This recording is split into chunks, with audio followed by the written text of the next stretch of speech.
नमस्कार, मैं हूं आपके साथ मकसूद खान और आप देख रहे हैं न्यूज 24 की खास पेशकश प्रगतिशील महाराष्ट्र।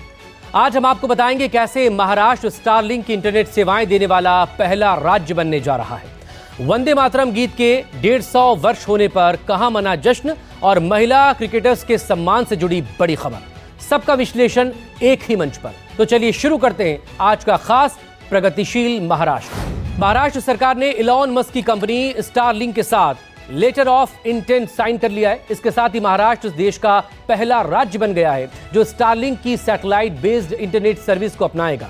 मुख्यमंत्री देवेंद्र फडणवीस और स्टारलिंक के उपाध्यक्ष लॉरेन ड्रेयर की उपस्थिति में यह समझौता हुआ। यह पहल आदिवासी स्कूलों, स्वास्थ्य केंद्रों और तटीय क्षेत्रों तक उच्च गति कनेक्टिविटी पहुंचाएगी। पायलट प्रोजेक्ट 90 दिनों में पूरा होगा, जिससे राज्य में डिजिटल क्रांति को गति मिलेगी। वंदे मातरम गीत के 150 वर्ष पूरे होने पर मुख्यमंत्री देवेंद्र फडणवीस की मौजूदगी में सामूहिक गायन कार्यक्रम आयोजित हुआ। पद्मजा फेनानी जोगलेकर समेत सभी गणमान्य व्यक्तियों ने राष्ट्रीय भावना को सुदृढ़ करने का संकल्प लिया। बंकिम चंद्र चट्टोपाध्याय ने 150 वर्ष पूर्व अंग्रेजी शासन में यह गीत रचा था, जिसने स्वतंत्रता संग्राम की नींव मजबूत की। इस मौके पर राज्य के सभी तालुकाओं में भी सामूहिक गायन हुआ, जिसने वंदे मातरम के संदेश को नई ऊंचाई दी। गॉड सेव्ह द क्वीन अशा प्रकारचं जे एक ब्रिटनचं राष्ट्रगीत होतं ते गाण्याचा पायंडा हा इंग्रजी हुकुमतीने त्या काळामध्ये काढला होता आणि सर्व कार्यक्रमांमध्ये त्याचं गायन सुरू झालं होतं आणि ते बघून बंकिमदा अत्यंत व्यथित होते आणि या व्यथित वेदनेतून त्यांच्या साहित्यातून एक हा आविष्कार वंदे मातरम नावाचा त्या ठिकाणी तयार झाला। मुख्यमंत्री देवेंद्र फडणवीस ने आईसीसी महिला वर्ल्ड कप 2025 में भारत की ऐतिहासिक जीत पर टीम को बधाई दी।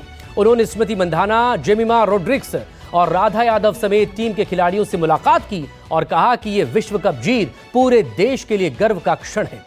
पहले जहां विश्व कप कुछ देशों तक सीमित था, अब भारत ने इतिहास रच दिया है। ये जीत न सिर्फ भारतीय क्रिकेट बल्कि महाराष्ट्र और देश की बेटियों के लिए गौरव का विषय है। पूरे देश के लिए बहुत गौरव की बात है।